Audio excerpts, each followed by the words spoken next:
Okay, you guys, hey, ho, hey. All right, we're looking at Proverbs 15, 1 to 33. We're looking at a couple of verses. Sure, I'll read them off to you. We're focusing on verse 1. It's a very important thought, you guys, and something you want to really pay attention to and consider and get down in your life. It's going to save you a lot of problems if you do. If you don't, it's going to create a lot of problems. Verse 15, or chapter 15, verse 1 says this: a soft answer turneth away wrath, but, this is what we're talking about, grievous words stir up anger. The tongue of the wise useth knowledge aright, but the mouth of fools poureth out foolishness. Verse 4, a wholesome tongue is a tree of life, but perverseness therein is a breach in the spirit. All right, and then verse 23, a key verse here also about the mouth and the words. A man hath joy by the answer of his mouth, and a word spoken in due season, how good is it? Here's a couple verses to go along with that, just to stress the importance of choosing proper words, you guys. Grandma, you got Colossians 4:6. Yes, sir. Let your speech be always with grace, seasoned with salt, that you may know how ye ought to answer every man. Absolutely. Let your speech be seasoned with salt, you guys. We're to be the salt of the earth. And then James chapter 1, 19 to 20. Wherefore, my beloved brethren, let every man be swift to hear, slow to speak, slow to wrath. For the wrath of man worketh not the righteousness of God. The wrath of man worketh not the righteousness of God. Be swift to hear, slow to speak, and slow to anger. Okay? A lot of times words just generate anger. That's what that's talking about in verse 1. A soft answer turneth away wrath, but grievous words stir up anger, you guys. Grievous words, we're going to look at that in just a second, all right? There's other verses in this same proverb, you guys. Proverbs 15, 7, 26, 28, and 29. They all talk about words, using proper words, what proper words will do for you, all right? Solomon here in Proverbs 15:1 confronts us with a very important subject and thought, and that is this: our words. All right, I just said that a second ago. In verse 1, it says, a soft answer turneth away wrath, but grievous words stir up anger. A soft answer, you guys. Soft answer is not talking about volume. A soft answer is speaking about tone and spirit. The tone of your words, the spirit of your words. That word wrath there also can be, it means rage. Soft answer turneth away rage, all right? But the grievous words, they stir up anger. Again, soft is not talking about volume. It's talking about the tone and the spirit of the words you choose to use when speaking to someone. It's not what you say that gets you in trouble most of the time. It's how you are saying it, when you are saying it, where you are saying it, what you're saying, okay? That's the last thing just about, all right? That makes matters. Let's see here. What did I say there? It's not the what you say that gets you into trouble. It's how you are saying it that matters and makes a difference. Are your words, now listen to this, are your words respectful? Are they thoughtful? Are they kind words? Those words, they make a difference for sure. It's all about using restraint, you guys, to your brothers, your sisters, kids at school, teachers, coaches, people on the street, whatever. Working around the jail, working around inmates all the time. It's their words that get them in trouble most of the time when they're in jail. All right, somebody says something, somebody doesn't like what they say, next thing you know, they're fighting and rolling around on the ground. It's the nature of the beast, you guys. Your words are very important. Most people just open their mouths and they verbally vomit on somebody. They grunt out the words that they want to say.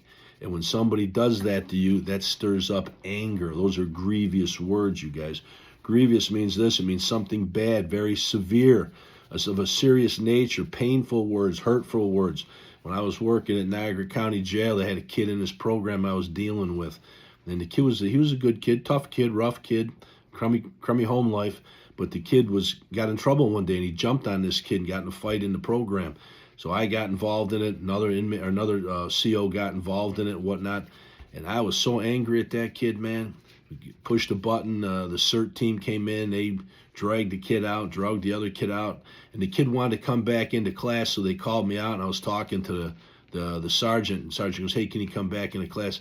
And I looked at that kid, and I told, get that kid, and I said a bunch of words, man, and I knew when I said them, man, I could just see them. As they came out of my mouth, they hit that kid in the heart, and it hurt that kid.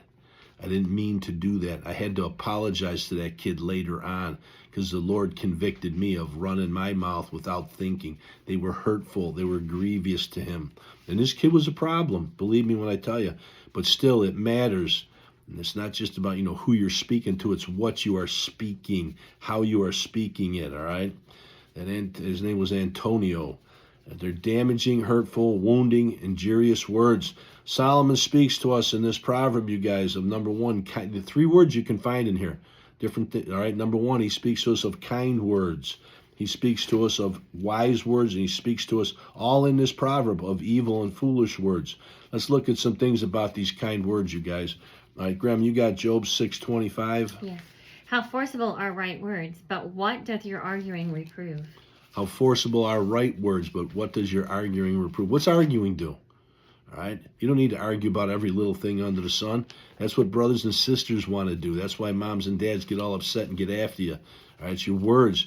Because when you keep doing that, your words get worse and worse and worse. After a while, man, now you're rolling around fighting about it, all right?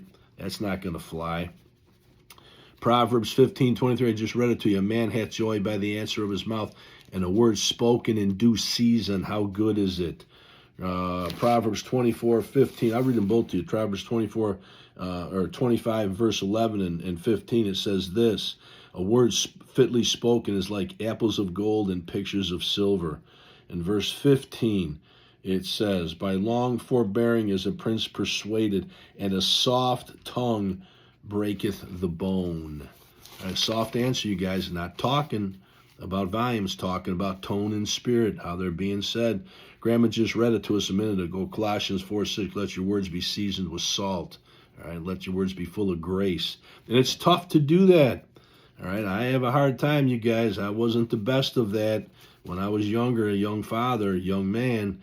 I'm working on it. Even at the jail, I'm working on it. All right, here's the second words he speaks about in verse 2. In verse 1 was a soft answer, turneth away wrath, but grievous words stir up anger. Verse 2, the tongue of the wise useth knowledge aright, but the mouth of fools poureth out foolishness. All right, wise words. I just read you Proverbs 25:11. All right, Proverbs 16:24, Grandma. Proverbs 16:24. Let me get them. Very important, you guys, your words. Wow. Can they get you in trouble? Pleasant words are as in honeycomb, sweet to the soul and health to the bones. Keep your words pleasant. Keep your words respectful. Keep them thoughtful. Keep them kind. And it's hard to do that, especially when you're in an angry situation or a dire situation or whatever situation you want to call it. I don't care what word you put on it. But at the same time, man, you got to think about what you're saying. Don't verbally vomit and grunt your words out at people. Grunt them out at people, all right? All right, here's the third type of words he uses, evil words and foolish words. Proverbs 29:20, Grandma, you got that? Did we look at that one? 29:20, yes, sir. Seest thou a man that is hasty in his words? There is more hope of a fool than of him. Guy with hasty words, there's more hope of a fool. Proverbs 15:12, verse 14. Look at verse 14.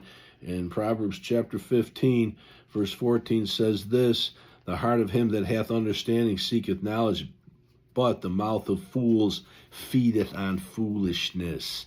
Verse 28, in Proverbs 15, the heart of the righteous studieth this answer. They studieth to answer, but the mouth of the wicked poureth out evil things. And then lastly, you guys, Proverbs 18:6, Grandma.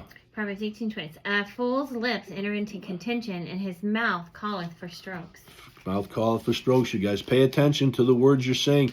Always think about this. Your words ought to de-escalate. Bring the situation down. Not escalate. Not ramp it up, you guys. And sometimes it really doesn't matter, how you're saying, what you're saying. The person on the other end of that is receiving these words. They just want to escalate. Our job is to de-escalate. De-escalate the volatile situation. All right. If you do that and you learn how to do that, you're going to be way ahead of it. All right. It's not, let's see here. It's what I wrote. I can't even read my notes here that I got to say to you.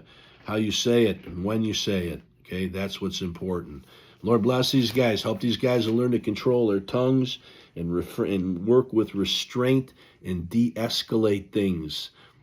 Help their tone, Lord. Help their spirit to be right. And Lord, I pray you bless these guys. Give them a great week in Jesus' name. Amen. Love you guys. See ya.